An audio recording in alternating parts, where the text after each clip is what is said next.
Hello everyone! While waypoints can be useful, sometimes you want to lead players directly.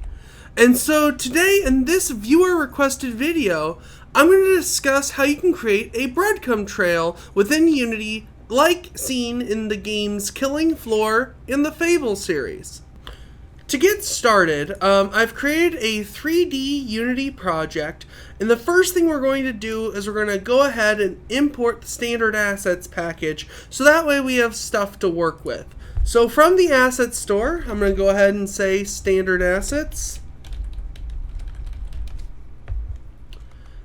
and we'll go ahead and download them right here.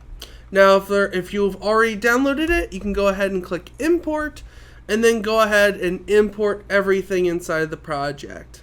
Once downloaded, go ahead and go to the sample scenes folder, then open up scenes, and then open up character first person. When we transition to the scene tab, we'll be brought to our blank canvas to work with. We've got this going on, and we've got this menu, which we don't really need. So I'm going to go ahead and go to the helpers folder here, and disable the main menu loader. And now when we play the game, you'll see now no menu. So we can walk around and all that fun stuff. Okay, so when we're creating waypoints, we need some place for our player to want to go to. We're going to look for the pickup. There it is. So we got our pickup right here. And I'm going to drag and drop that into the scene. So I'm going to go move around to wherever the player starts, which is right here. And then I'm going to drag and drop a pickup. And to make it a little more interesting, I'm going to move it so that there's it's not just a straight line in order for the player to get here, right? He's got to curve around.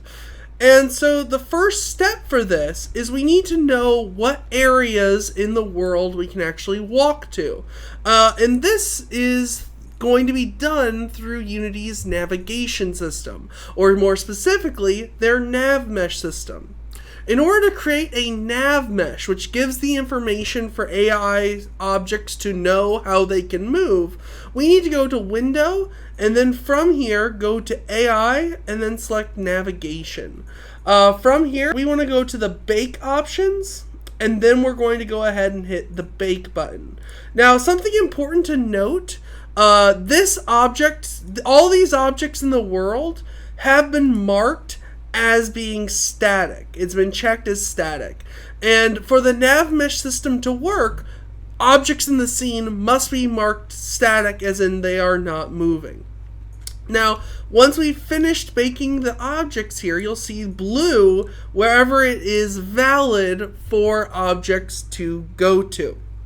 And so now we need to create something that will go from our player to this position. I'm going to create a simple object by going to Game Object, 3D Object, Cube, and I'm going to position it near my player. And by default, this object just has a mesh renderer and a box collider, right? Nothing really going on with it right now.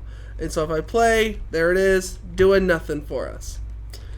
But I'm now going to give it a component by hitting Add Component, and we are going to add a Nav Mesh agent component. And this basically says that this object can use the Nav Mesh in order to move. And so in order to tell it to move, though, and where to go, we have to create a new script. So I'm going to right click here and create a new folder, because again, it's a good idea to keep good form. Inside the scripts folders, I'm going to create a C# script, which I'm going to say breadcrumb follow. We're going to go ahead and attach this to the object. And then I'm going to double click on this in order to open up Visual Studio. Once we're inside here, we're going to want to get access to the Nav Mesh agent class. So I'm going to say public Nav Mesh agent, and I'm going to call it agent. Now you might notice is that there's an error. It doesn't know what this is. That means that we need to add the namespace that the Nav Mesh agent is located in. And I know that it's inside UnityEngine.ai. So I can write using UnityEngine.ai, and now it works out perfectly for us. And again, to bring up this menu for the fixing it was by hitting Control period. And so once I've done this, I need to assign an agent. So I'm going to go ahead and say agent is equal to get component nav mesh agent. And I need to know where I want to go. So if I go to agent here, there's a function called set destination. And set destination will tell the AI to go to this particular location. And that location is a vector 3, a place in 3D space. So I need to know where I should go. So I'm going to go ahead and create a public transform variable, which I'm going to call target. And remember, the transform component contains position, rotation, and scaling information, but I can set my destination as my target dot position. And so this will make it so that if the target is somewhere else in the world, it will just use that particular location. So I'm going to go ahead and go to the cube here, and I'm going to assign target to my my pickup right here, target, and when I hit play, there it is. It's moving around, and if I'm able to move away, you'll see that it does indeed go to our pickup. So perfect. One more thing, we actually don't need the Nav Mesh agent here to be public because we're setting it through code. So I'm going to go ahead and set this to be private. The next thing that we're going to want to do is make it so there's a trail that the object is moving from. And there are a couple different ways that we can do this. We could do it using a particle system, but today I'm going to make use of something called a trail renderer. And so just by adding the trail renderer here, if I hit play, see what happens. We've got this line that basically follows wherever this object goes.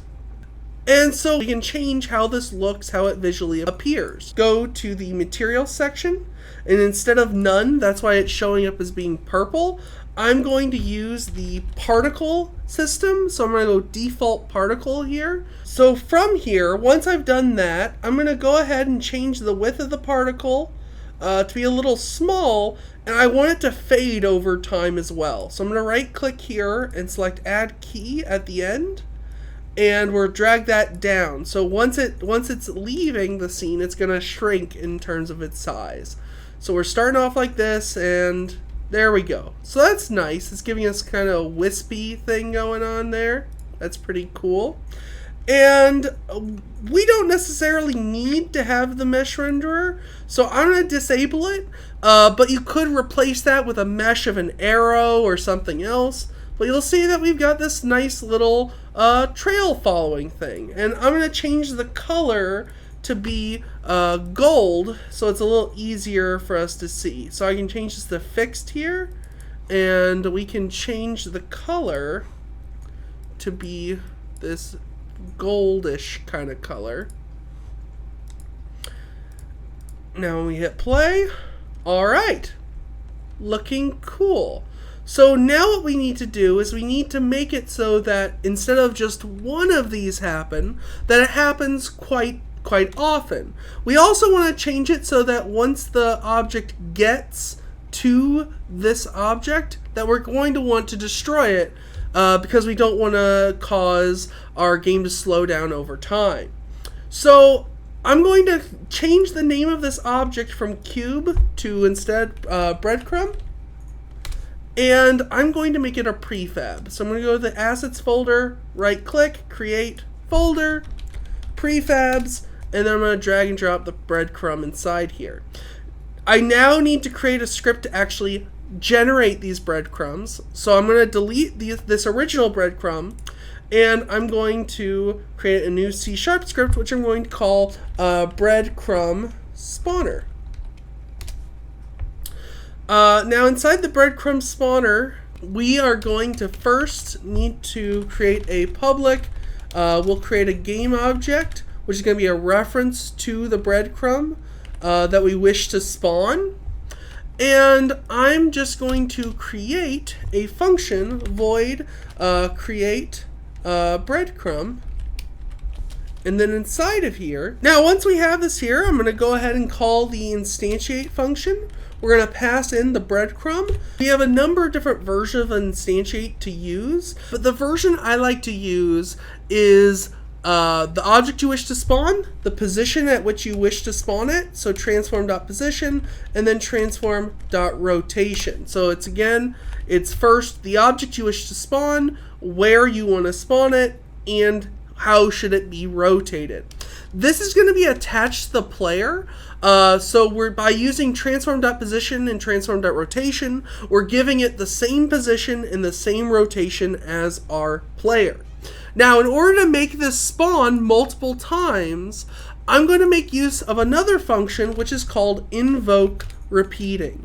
Now, Invoke Repeating takes in 3 parameters. The first is a string, which is what function do you wish to call. In our case, we want it to be create breadcrumb. The second parameter is how long should you wait before you spawn the first one. I'm going to go ahead and say 1 second. And then it's how many times you want to repeat this. I'll go ahead and say 1 second as well. I'm going to save this, and we're going to attach this to the player, the rigid body FPS controller. I'm going to go ahead and drag and drop the breadcrumb spawner onto it, and it needs to know what breadcrumb we want to assign. So I'm going to drag and drop the breadcrumb prefab inside here. And so if I go ahead and press play now, oh no, we're getting this problem. It doesn't know what target to use. Right now under the console it says it doesn't know what the variable target is, so we can go ahead and fix that. Currently in the start function we're using target, and target isn't being set. So what we can do is after we instantiate a breadcrumb, I can say var new obj. So new obj is the object that we just instantiated. I'm going to say new obj dot get component, and we're going to want to get the breadcrumb follow component, and we're going to set the target to a new variable which we're going to call target. And I hit Control Z there to undo that. And so I'm going to need to create a public transform target for the spawner. And I can just set, if there is a target, do this. And that's probably a good idea as well. So I'm going to say if target is not equal to null, then we're going to do this. So only if there's a valid target for us to go to, and then we can assign target through code whenever we want to change wherever we want these to go to. And then lastly, in order to have the breadcrumbs destroy themselves when we get too close, I'm going to go ahead inside update here. We're going to say if the distance between us and our target is too close, then destroy it. So I'm going to say vector3 dot distance between transform dot position. Again, remember this is the breadcrumbs position, and then target dot position. So if the distance between there is less than, and we don't want to put 0 because that's very close. So I'm going to create a variable. Stop distance. So if it's less than stop distance, then we are going to destroy ourselves. So game object. And so stop distance, we need to actually make a variable. So I'm going to say public. Or, well, we can actually make it private. Float stop distance equals, let's say, 2. And now it's going to just keep checking. If we're close enough, it's going to destroy it. So with that in mind, let's go ahead and clear this. Right now, we don't have a target. So I need to assign target here. And when we hit play, there we go. We now have these objects that are spawning from our position and are now moving towards our object. But you'll notice that it's pushing me a little bit whenever this is happening. And the reason why is because the breadcrumb has a collider, right? It has a box collider. If I uncheck that, when we play the game, there it is. It's now moving from our current position. But right now, it's all coming from our particular position. And so if we are not facing the direction of our object, we won't be able to see that we're going the wrong way. One of the ways that we can fix this is by going to the breadcrumb and saying to spawn in front of the player rather than exactly at his position. So in order to fix this, we're going to go to the Breadcrumb Spawner class, and then instead of the position being right here, I'm going to create a variable for spawn pose. I'm going to set it equal to transform.position plus transform.forward, and we can multiply that vector by, let's say, 2, so it'll be placed 2 units in front of the player. So instead of transform position, we're going to use spawn pose. The objects are spawned right in front of us, and we can see it change direction if we're facing the wrong way. But if you don't want the objects to move through you, we can also fix that by going to the Rigid Body FPS controller, and we can go ahead and add what's called a Nav Mesh obstacle component. And this is saying at runtime, avoid this position. I'm gonna, instead of being a box, I'm gonna make it a capsule, and we're gonna give it a radius of a little bit wider, so that way the object has to curve around our object. So now if I hit play, you'll see there it goes, and if we go this way, it's moving away from us. And if we spawn this differently, you'll see it moves exactly the way that we're intending it to. Now there are a couple other things we could do to make this a little nicer. We could change the time of our trail to just be 1 second. So that way it only will show the last 1 second of movement, which means that one will follow right after the other. So there won't be any duplication of effort in terms of the movement. You can also increase the speed if we'd like to see it move quicker.